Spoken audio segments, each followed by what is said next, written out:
Hello friends, now I am going to discuss about the topic related to Indian judiciary in independent and impartial manner as feature and characteristic of Indian constitution. See, we all know this.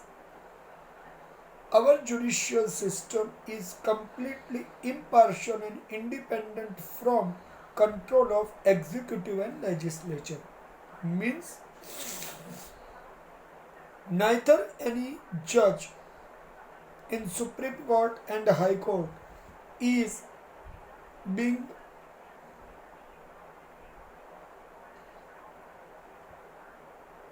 criticized for his duty based activities. Means any judge has full power to take appropriate decision of the case. So nobody could criticize it. Second thing, as the Supreme Court is the apex court in all over India, High Court is under the supervision of the Supreme Court and the other subordinate courts are under the supervision of the High Court. So in that way, it is very clear that the jurisdiction means the area of administration of High Court and Supreme Court is not under the control of legislature or the executive.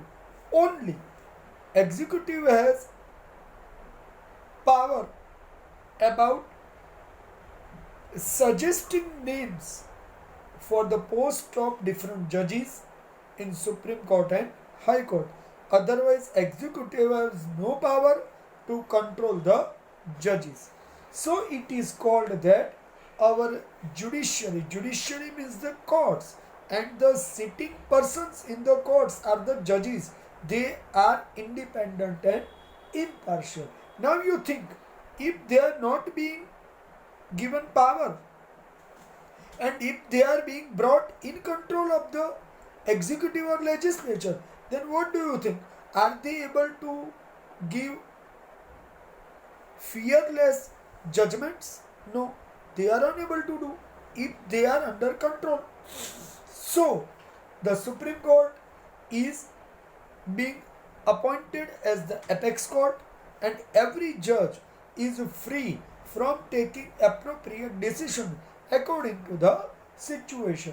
One more thing I want to discuss, that in India the judicial system is from top to bottom, means from apex court, Supreme Court to the lower courts, all are in sequence and in continuation with each other. They all are having equal place in term of the courts, but in power Supreme Court has more power, but all are in connection with each other, so they are linear, interconnected, and neither any situation can divide them from top to bottom. Now you understand, the judgments of Supreme Court are also abide to the all lower courts. Means wherever the law is not clear, in that situation the judgment of the Supreme Court is working as the part of the law up to the new law may be set by the legislature. So remember one thing, that Supreme Court is having equal power as the lawmakers. In case of conflict may arise within union government and state governments, in that situation also generally constitution has clarified everyone's limitation, bindings and powers. But in case of the interpretation of the law, the Supreme Court has more power about taking decision for the interpretation of the law. So even all governments, executive branches are also bound to follow Supreme Court's decision. So Supreme Court is being set in the Constitution as the protector and guardian of Constitution. So whenever the confusion, Supreme Court has maximum power to provide right direction to the authorities in all the way. Now I want to discuss the next point is relating to changes or the amendments in Constitution. Now listen carefully. There are basically three ways. In general manner, if any change are made in Constitution, it is called amendment. Means, listen, changes in the Constitution means amendments, and Constitution of India has this special feature that the basic frame of the Constitution is not changed, but some necessary changes as per the situation may arise and the time has been changed. The changes may allowed in Constitution. So now you think that how our constitutional makers were having far-sightedness, so in future may any problem may come, then what to do? So their far-sightedness is matter of proud for us. So even today, neither any constitutional crisis has come in the India. Remember. So now I am discussing about the process of amendments or the changes may brought in the Constitution. Amendments are done by three ways. The first is simple majority of members sitting in the parliament. So the simple majority means majority of more than 50% members. So listen, here I want to explain the exact number. So here I use the word present members, means total members are 543. So in that way, simple majority means more than half of the total members who are seated in the house. So in case of they are in complete numbers 543, then half number is 271.5. But it is not possible. The half person is not possible. So the counted numbers are coming 272, means more than half. But if in case the present members in term of the simple majority are only 200, then more than half means out of 200, 100 is the half mark. So in that case, 101 members will be allowed. So just I am giving an example, but actual number for the simple majority of the total house is 272, right? So in whichever the necessary, in general manner, some small or very minor kind of the changes or the amendments are required to bring in the Constitution, then the simple majority will imply, right? Okay, second point is a special majority is required in case of 2/3 majority of the total members. Now the question comes, 2/3 majority means out of the 543 members, out of the 543 members, the total numbers must be,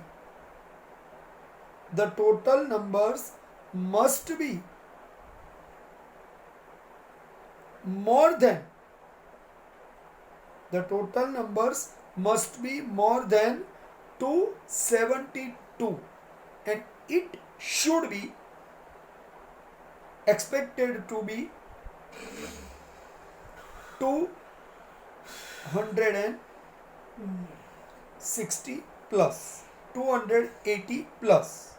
So in that way you understand very carefully that the numbers are more than 280 is required in 272 is the half mark, and more than that.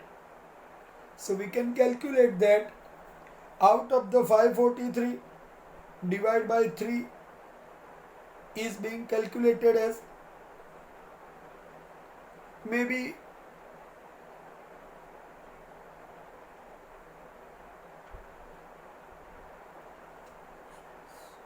280 plus is expected numbers. Okay, so out of 543, 280 plus members will required to support any change, may effect two very important changes is going to be done in constitution.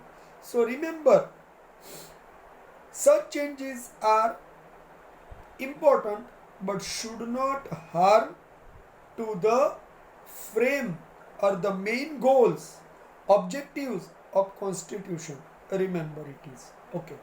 The third point is special majority and more than 50% of the total legislative assemblies if are supporting any change. Such changes are possible to bring in constitution. Now the question comes, which kind of the changes are in need of 2/3 majority plus not less than 50% legislative assemblies. So here there are 29 states, and out of the 29 states, at least 15 states, whichever the change is being supported by 15 states, and 280 plus members in parliament, if it is being supported by any important change relating to the center and the state relations, as like the GST was the change brought in the constitution. Such changes are required support of all legislative assemblies and the parliament also.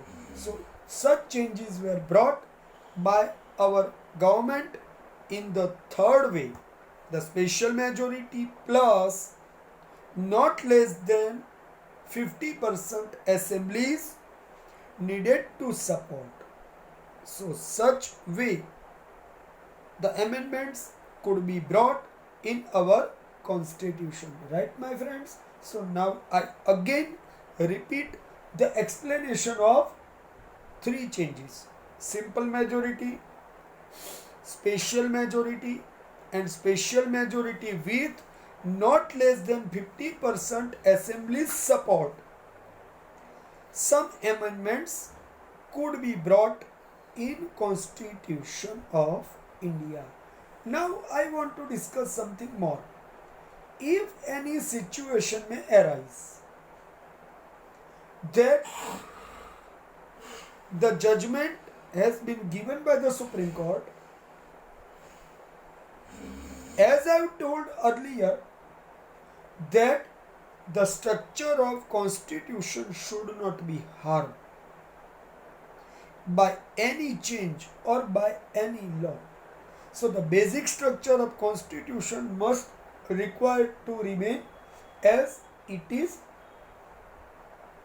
but our constitution allows the changes, so it is called that it is flexible document which accept the changes and everyone can support these changes. So now remember one thing, our constitution is mixture of flexibility and necessary stability. Our constitution is mixture of flexibility and necessary stability, which make our constitution perfect in all the manner, and everybody could support it in easy way. Now understand one thing, that amendment should be allowed, but the structure of the constitution should not be harmed. It is a precondition for any amendment. Remember.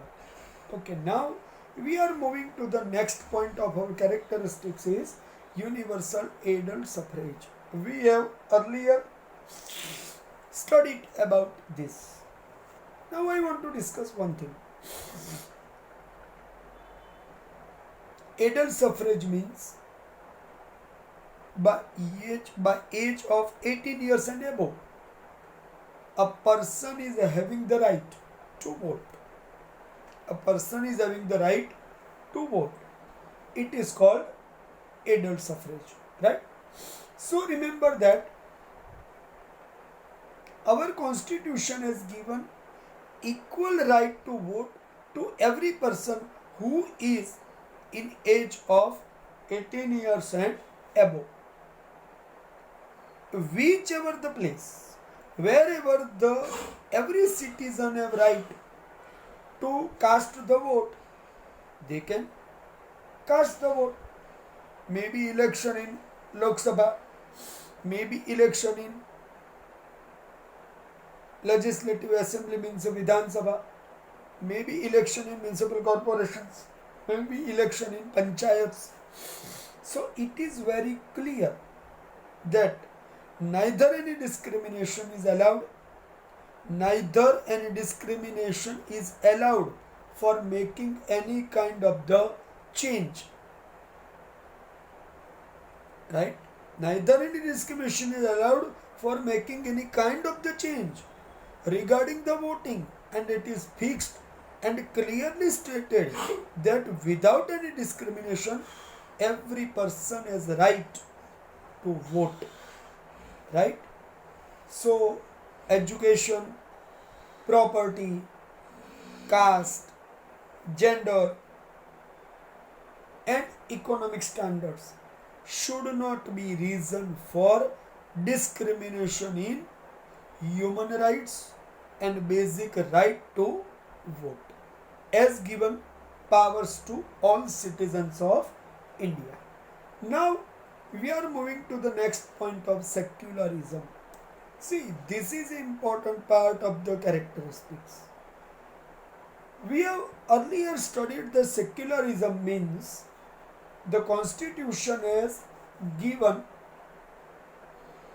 one fixed structure that no citizen will be divided on base of religion, or neither any citizen will be given special right on base of religion, of specific religion. Means our administration or the administrative system is giving equal importance to every person without dividing them on basis of rights. Now one thing more you remember, that the religion should not become reason for discrimination. Neither any government support to one religion and not support to other religion. So people of India are allowed to follow whichever the religion they would like to follow. So in India, neither any discrimination will be allowed by the state for any citizen on a basis of religion. No citizen can given special rights, and he could not be deprived for his right to follow any religion in his personal way, but not by the support to the government. He could be deprived, he could given more powers. Nothing is possible in India. So now the definition is given in your book as secularism means the state does not interfere in matter of religion or is biased to any specific religion. I am repeating the definition. Secularism means the state does not interfere in matter of religion, in activity of religion, or not allowed to be biased for any specific religion, or not allowed to favor to any specific religion. Such situation or the character is called secularism. The state is being indifferent to all religion followers and will support to every person as the citizen of India. We all are free to follow whichever the religion of our choice we want to be, and it is our own practice to follow, to spread, to support any religion of our own choice. Right, my friends? So keep in your mind, neither of us is being deprived on a basis of any religion as being biased. So this is freedom of religion with the special character of the secularism, that the government is not supporting to any specific religion, right? This was the third point. This was the another point which I discussed here. Now I am moving to the judicial review. Judicial review means the government cannot make any order, the parliament cannot pass any law which harm to the frame and structure of constitution. If any law, any activity, any declaration, any order is being passed by the government authorities and even parliament or the state legislature, if it is harming to the constitution, then the Supreme Court and High Courts have power to repeal the law. Repeal means cancel such law, cancel such order. Void the law means deny the implementation of the law, because it is necessary to see that principle of judicial review make the harmonized effort of making law with the constitution. So the balance of making law should be equally in balance. The balance for making law should be equally in harmony with the legislature and the constitution frame. Neither any objective of the constitution should be harmed by any law or the act. So in that situation, it will be declared as unconstitutional if it is harming to our constitutional frame, right? So the judicial review is the chief characteristics of our constitution, remember, and nobody could stop it. Understand, my friends? Now we are moving to the next point of fundamental right and duties. See, in our constitution, some specific rights are given to us without looking to our religion and will available to everyone as being a citizen of India. Such rights are called fundamental rights. And there are 6 rights given to us. In these 6 rights, 2 important rights I want to discuss. In short, the constitutional right to constitutional remedy, which protect our other 5 rights. If any of the other 5 rights are being breached, the protection of the right has been broken by the administration, then we have power to go to the courts to re-establish our right back to us. Also with that, I want to say one thing more. By age of 6 to the minimum 14 years age, every person has right as a citizen, every kid, every child has a right to get the education without any bias on basis of class, caste, creed, race, gender and money, whatever we want to say. All these rights are given to us for our overall development and for establishment of the welfare of citizen. With that, some duties are also being given to us as the burden on us, which is necessary. So that is one line is given. The rights and duties are 2 sides of one coin, because as we want to get our right, we have to follow the duties for the welfare of the nation. Not for our own self, but for happiness for the all citizens. We have to obey some required duties given by our constitution to us.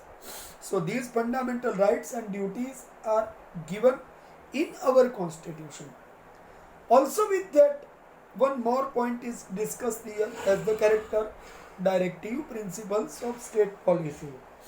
Now I want to discuss one thing. What's the meaning of directive principles? Means it is a guidance for the state to follow to give us right administration they have to be. So it is called directive principles. See, rights and duties are possible to be implemented from our side and from the administration side by the order of the court. But the directive principles cannot be forced by the citizens to the government to give us, because every directive principle is just a guideline for our government to follow and to give us protection, security, safety and welfare of citizens. So the principles have been laid down in constitution to give us proper administration as the guidelines under directive principles of state policy. Now remember one thing.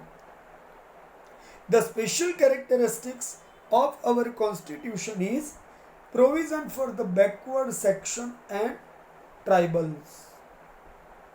Tribal people are living in the forest area. We generally knowing this. The backward section is coming from the backward classes of the citizens of India who are not given proper attention by centuries. They remain backward. For their safety, their rights and their protection, some provisions have been made in our constitution as the reservation quota for job, for education, and sometime for elections. So basically, in job and education, the reservation quota has been set, and if any person is coming from the this kind of the backward families, will get more support for the education also. So remember that the people will get some support in the job, the students will get scholarships on basis of their caste. Waiving the fees means off the fees, leave the fees and give them education. In that way, the fees will be submitted to those institutions by the government. Means government is taking care of these people who are coming from these poor families. Right, my friends? So these policies are called shielding or protecting policies, and optimistic means positive thinking having policies, so the every person of the Indian territory should get support of the government in term of the welfare and benefit and development of citizens. So right, my friends, here I conclude the whole chapter today. Okay, friends.